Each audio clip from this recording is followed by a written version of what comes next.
Hello everyone.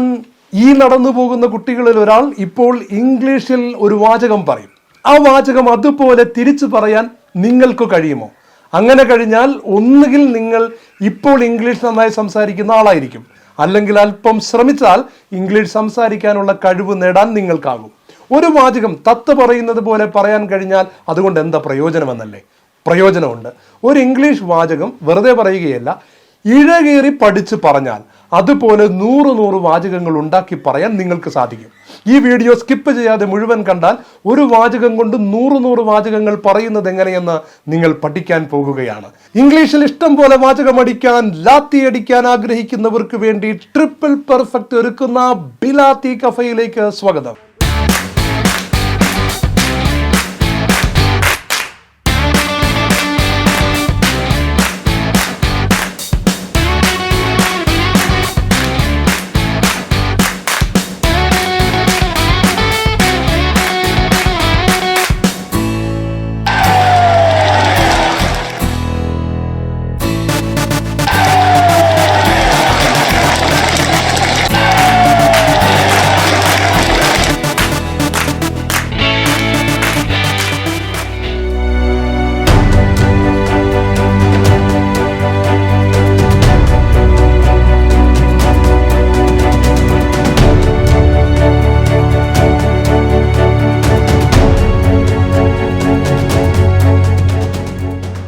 Where can we find a shop that sells basketballs?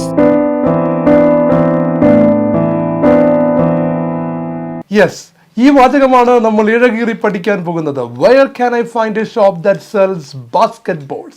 ഒന്ന് പറഞ്ഞു നോക്കിക്കേ, തെറ്റുകൂടാതെ പറയാൻ പറ്റിയോ? കഴിഞ്ഞാലും ഇല്ലെങ്കിലും ഈ എപ്പിസോഡ് നിങ്ങൾക്കുള്ളതാണ്. ഇത് മുഴുവൻ കണ്ടോളൂ. ഇംഗ്ലീഷിലെ ഏത് വാചകത്തിലെയും ഒരു വാക്ക് മാറ്റേണ്ടതുപോലെ മാറ്റിയാൽ മതി, മറ്റൊരു വാചകമാകും. Where can I find the shop that sells masala dosa? അതാണ്. ഈ വാചകം ഇതുപോലുള്ള മറ്റു വാചകങ്ങൾ പറയാൻ സാധിക്കുന്ന രീതിയിലാണ് നമ്മൾ പഠിക്കാൻ പോകുന്നത്. ഇപ്പോൾ ഈ വാചകത്തെ നമുക്ക് 3 കഷണങ്ങളാക്കാം. 1 where can I, 2 find a shop, 3 that sells basketballs. where എവിടെ, can കഴിയും, I ഞാൻ, എനിക്ക് എവിടെ കഴിയും. where can I? എന്നോടൊപ്പം പറഞ്ഞു നോക്കിക്കേ. where can I? ഒന്ന് പറയൂ.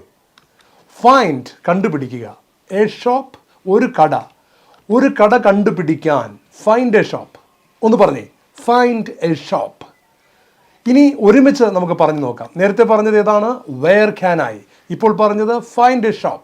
ഇത് രണ്ടും കൂടെ ചേർത്ത് where can I find a shop. ഇനി എന്താണ്? that sells basketballs.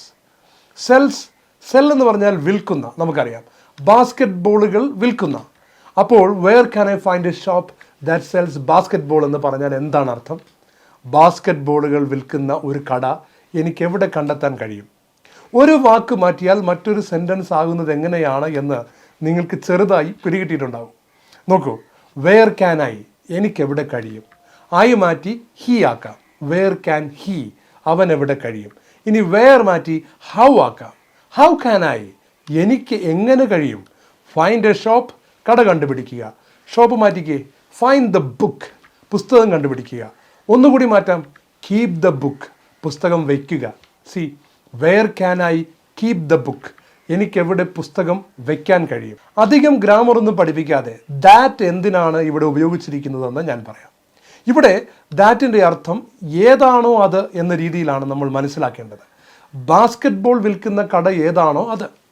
Shop that cells basketball, അതായത് ബാസ്കറ്റ് ബോൾ വിൽക്കുന്ന കട എന്നർത്ഥം. ഇനി ദാറ്റിന് പകരം ഹൂ എന്നാണ് ഉപയോഗിച്ചതെങ്കിലോ ആരാണോ അയാൾ എന്ന അർത്ഥം വരും. ഉദാഹരണത്തിന് ഹൂ സെൽസ് ബാസ്കറ്റ് ബോൾ എന്ന് പറഞ്ഞാൽ ബാസ്കറ്റ് ബോൾ വിൽക്കുന്നത് ആരാണോ അയാൾ എന്ന് മനസ്സിലാക്കണം. ഇവിടെ വെറുതെ നമുക്ക് 2 വാക്കുകളൊന്ന് മാറ്റി നോക്കാം. Where can I find the man who sells toys. അപ്പോൾ നമ്മൾ പഠിച്ച സെൻറ്റൻസ് ഒന്നുകൂടെ പറഞ്ഞു നോക്കാം. where can I find a shop that sells basketballs. ഇനി ഒരു ബോണസ് സെൻറ്റൻസ് കൂടെ പഠിപ്പിക്കാം. ഞാൻ ആദ്യം മലയാളം പറയാം, ഇംഗ്ലീഷിൽ പറയാൻ പറ്റുമോ എന്ന് നോക്കുക. ഇതുവരെയുള്ള ഭാഗം റിപ്പീറ്റ് ചെയ്ത് പലതവണ കണ്ടാൽ തീർച്ചയായും നിങ്ങൾക്കിത് സ്വയം പറയാൻ സാധിക്കും. ആത്മവിശ്വാസം കിട്ടിയിട്ടില്ലെങ്കിൽ ഒന്ന് തിരിച്ച് 2-3 പ്രാവശ്യം കാണുക. വാക്യം ഇതാണ്: കരാട്ടെ പഠിപ്പിക്കുന്ന ഒരു മാസ്റ്ററെ എനിക്ക് എങ്ങനെ കണ്ടെത്താൻ കഴിയും? നമുക്കൊന്ന് പറഞ്ഞു നോക്കാം. എനിക്കെങ്ങനെ കഴിയും? How can I? ഒരു മാസ്റ്ററെ കണ്ടെത്താൻ. Find a master. കരാട്ടെ പഠിപ്പിക്കുന്ന, അതായത് കരാട്ടെ പഠിപ്പിക്കുന്നയാൾ ആരാണോ അയാൾ. Who teaches karate. അപ്പോൾ how can I find a master who teaches karate? പഠിച്ചല്ലോ. മറ്റൊരു കിടിലൻ വാചകവുമായി ഞങ്ങൾ വീണ്ടും വരും. ഞങ്ങളോടൊപ്പം ഇംഗ്ലീഷ് ഭാഷയിലൂടെ ഒരു സഞ്ചാരം നടത്താൻ ആഗ്രഹിക്കുന്നെങ്കിൽ നിങ്ങൾ എന്തൊക്കെ ചെയ്യണം? നന്നായി പഠിക്കാനായി ഈ വീഡിയോ സ്കിപ്പ് ചെയ്യാതെ വീണ്ടും വീണ്ടും കാണുക. Please like and share this video. Don't forget to subscribe our channel. See you next time.